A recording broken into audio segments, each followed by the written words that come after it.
নমস্কার বন্ধুরা, আমি আবার একটা নতুন ব্লগ নিয়ে তোমাদের সামনে চলে এসেছি। দেখতে দেখতে আমার মাতৃত্বের 10 মাস কমপ্লিট হয়ে গেছে। তো আজকে আমি আমার জীবনের সেই ভয়ঙ্কর দিনগুলোর কথা তোমাদের সাথে শেয়ার করব। প্রথমে ভেবেছিলাম যে আমি শেয়ার করব না, তারপর কোথাও গিয়ে একটা মনে হলো যে আমার মতো এরকম অনেক মেয়ে আছে যারা আমার মতো পরিস্থিতির শিকার। তো আমার ভিডিওটা দেখে যদি তাদের একটু মনোবল বাড়ে বা মনের মধ্যে যদি কোনো শক্তি যোগায়, সেই জন্যই আজকে আমি ভিডিওটা শ্যুট করছি। তার আগে তাথইকে দেখাই তাথই কীরকম খেলছে আমার পার্সটা নিয়ে।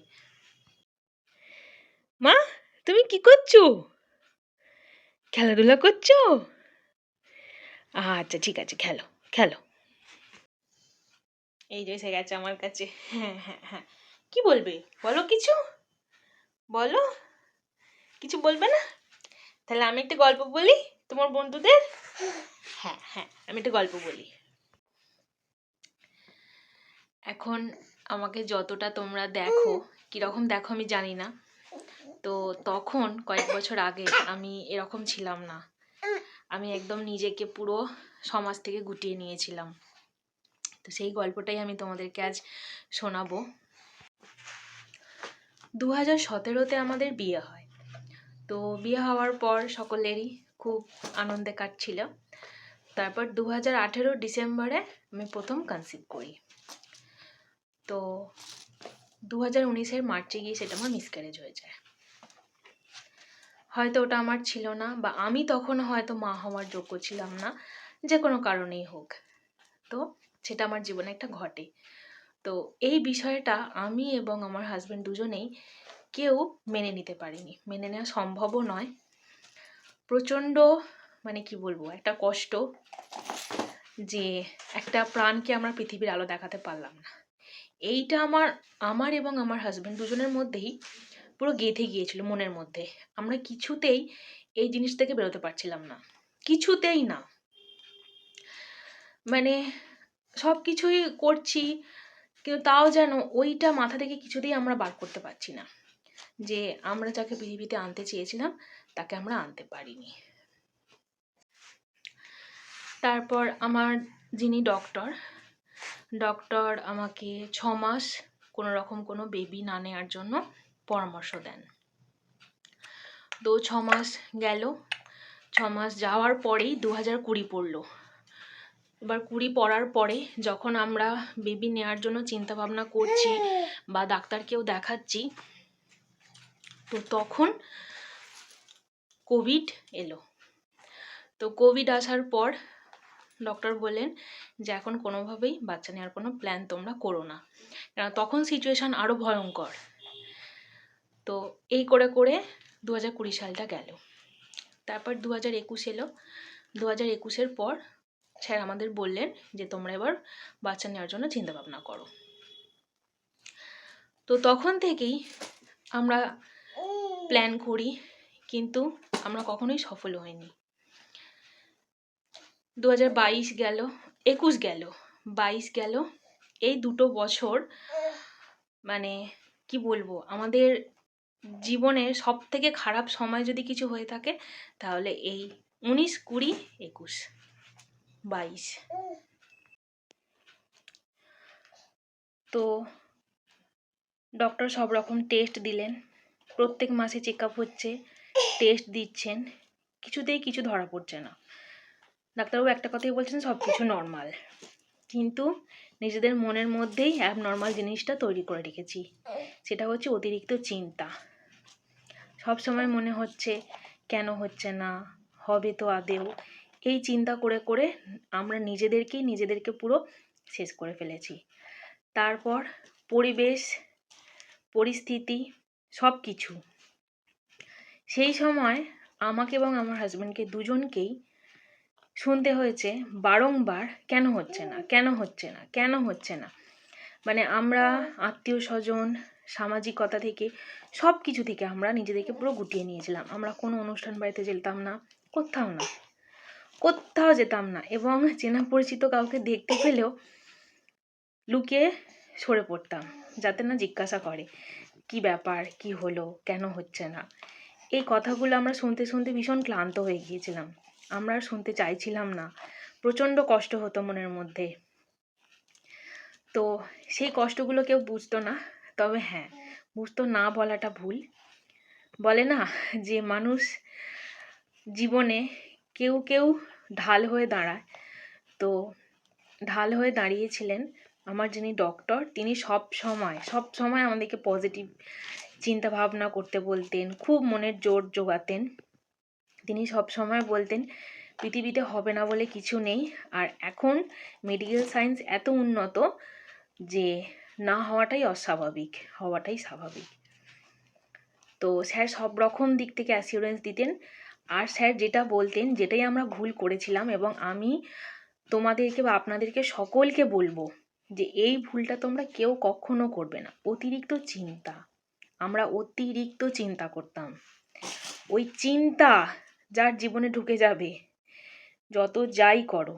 আর হচ্ছে কি আত্মবিশ্বাস, আত্মবিশ্বাস যদি হারিয়ে ফেলো তাহলে আর যত যাই ঠাকুর দেবতা ডাক্তারি সব কিছুতে সব কিছু ফেল হয়ে যাবে। নিজের মনের জোর আর নিজের ওপর আত্মবিশ্বাসটুকু। তো আমার একজন ম্যাডাম ছিলেন যার কাছে আমি নেট সেট পড়তে যেতাম, ডক্টর নন্দিতা দেব। তিনি এখন বর্তমানে এসিআরটির প্রিন্সিপাল হয়ে চলে গেছেন। তো ওই ম্যাডাম আমাদের বিষয়টা পুরোটা জানতেন। ওই ম্যাডাম প্রচুর আমাদেরকে মনোবল জুগিয়েছেন।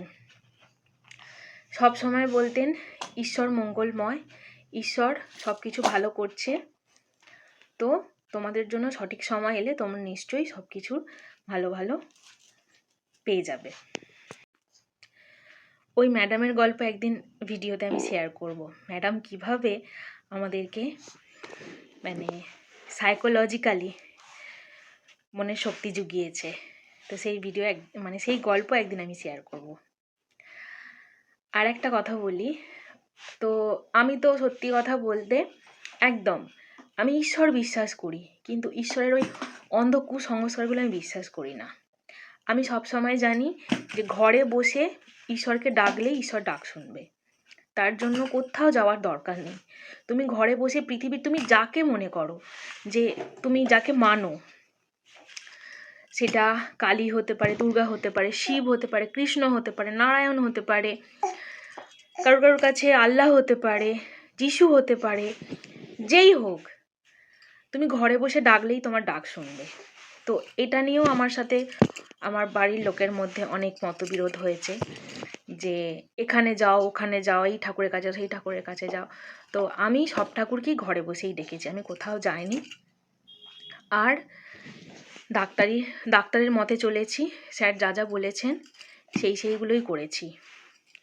যা বলেছেন বলতে স্যার একটা কথাই বলতেন, চিন্তা মাথা থেকে দূর করো। চিন্তা যতক্ষণ না দূর করবে ততক্ষণ কিচ্ছু হবে না। যতই আমি তোমাকে মেডিসিন দিই, যতই যাই টেস্ট করি, সব রকম পৃথিবীর কোনো টেস্ট আর বাকি ছিল না আমাদের দুজনের। সব কিছু টেস্ট হয়ে গিয়েছিল, কিচ্ছু বাকি নেই। তারপরেও যখন হচ্ছিল না দেখে আমরা দুজনে প্রচণ্ড ভেঙে পড়েছিলাম। মানে রাত হলে দুজনে বসে বসে কাঁদতাম। তো যাই হোক, তো তারপর ওই ম্যাডাম একটা কথাই বললেন যে ঈশ্বরের ওপর ভরসা রাখো। আর আমি তখন ফোনে প্রচুর মোটিভেশনাল ভিডিও দেখতাম। তো একজন বেলুড় মঠের একজন মহারাজ, ওনার ভিডিও আমি দেখতে শুরু করি, মহারাজ সর্বপ্রিয়ানন্দ। তো উনি একটা কথাই বলেন, ওনার ভিডিওতে উনি বলেছিলেন যে তুমি যদি নিজের ওপর বিশ্বাস রাখো, ঈশ্বরও তোমার পাশে আছে। আর যদি নিজের ওপর বিশ্বাস না রেখে শুধুমাত্র ঈশ্বরের ওপর বিশ্বাস রেখে তুমি জীবন কাটাও, তাহলে দেখবে সেই ঈশ্বরের ওপর বিশ্বাসটাও তোমার একদিন টলে যাবে। তো এই কথাটা আমার মাথায় খুব স্ট্রাইক করে যে হ্যাঁ, সত্যিই তো, যে নিজের ক্ষমতার ওপর যে নিজে বিশ্বাস করতে পারবে, ঈশ্বর সত্যি তার পাশে আছে। আর যে পারবে না, ঈশ্বর তার কাছ থেকে হাত সরিয়ে নেবে।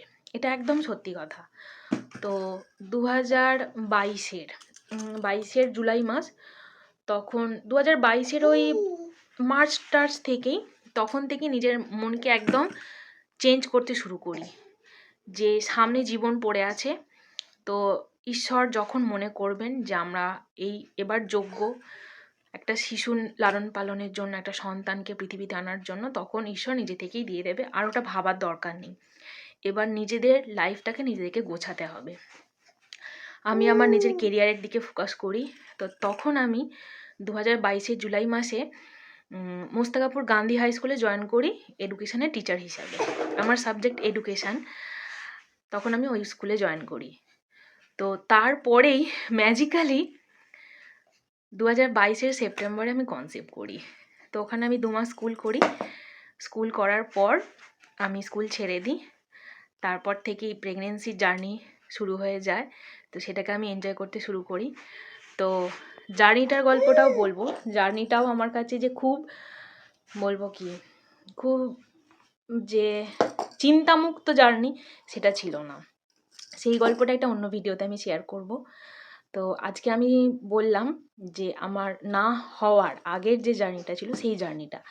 তো আমি তোমাদের বা আপনাদের উদ্দেশ্যে আমি একটা কথাই বলবো, যারা আমার মতো পরিস্থিতির শিকার বা যারা নেয়ার জন্য চেষ্টা করছো, যাদের হয়তো মিসক্যারেজ হয়নি বা অন্য কোনো কারণেই হয়তো কোনো কারণ ছাড়াই হয়তো আসছে না, আমি একটা কথাই তাদেরকে বলবো যে তোমরা চিন্তাটা ছেড়ে দাও। চিন্তাটা ছেড়ে দাও, ছেড়ে দিয়ে নিজের ওপর বিশ্বাস রাখো। নিজের ওপর বিশ্বাস হারালে কিন্তু চলবে না। যদি নিজের ওপর বিশ্বাস হারিয়ে ফেলো তাহলে পৃথিবীর কোনো শক্তি নেই তোমার বিশ্বাসটাকে ফিরিয়ে আনবে। নিজের ওপর বিশ্বাস রেখে একদম নিজের জীবনকে এনজয় করো। প্রত্যেকটা মিনিট, প্রত্যেকটা সেকেন্ড, প্রত্যেকটা ঘন্টা, প্রত্যেকটা দিন, প্রত্যেকটা মাস, প্রত্যেকটা বছর উপভোগ করো, আনন্দ করো। একটা সেকেন্ড চলে যাওয়া মানে সেই সেকেন্ড আর তোমার জীবনে ফেরত আসবে না। তো সেই আনন্দগুলো করতে থাকো। ঈশ্বর মঙ্গলময়। ঈশ্বর প্রত্যেকের জন্য ভালো সময় নিযুক্ত করে রেখেছে, ভালো সময় নির্ধারিত করে রেখেছে। সঠিক সময় যখন হবে উনি প্রত্যেকের যা মনের ইচ্ছা সব পূরণ করে দেবে। কেন ঈশ্বর অন্তর্যামী, কথাতেই আছে। তো ঈশ্বর প্রত্যেকের কি চাই সেটা ঈশ্বর জানে। তো আর আমি একটা কথাই বলবো, একদম কেউ মন খারাপ করবে না, কান্নাকাটি করবে না, বা যে যাই বলুক সেখান থেকে একদম মন খারাপ করে নিজেকে গুটিয়ে ফেলবে না। নিজেদের শুধু দুজনের ওপর মানে ভরসাটা রেখো, বিশ্বাসটা রেখো, দুজনের হাত শক্ত করে। কারণ এটা হাজব্যান্ড ওয়াইফের লড়াই। একদম হয়তো পাশ থেকে মেন্টাল সাপোর্ট দেবে, সব কিছুই ঠিক আছে, কিন্তু দুজনকে সাপোর্ট দিতে হবে। বাইরে থেকে যে যত সাপোর্টই দিক, দুজনের সাপোর্ট দুজনের চাই একদম।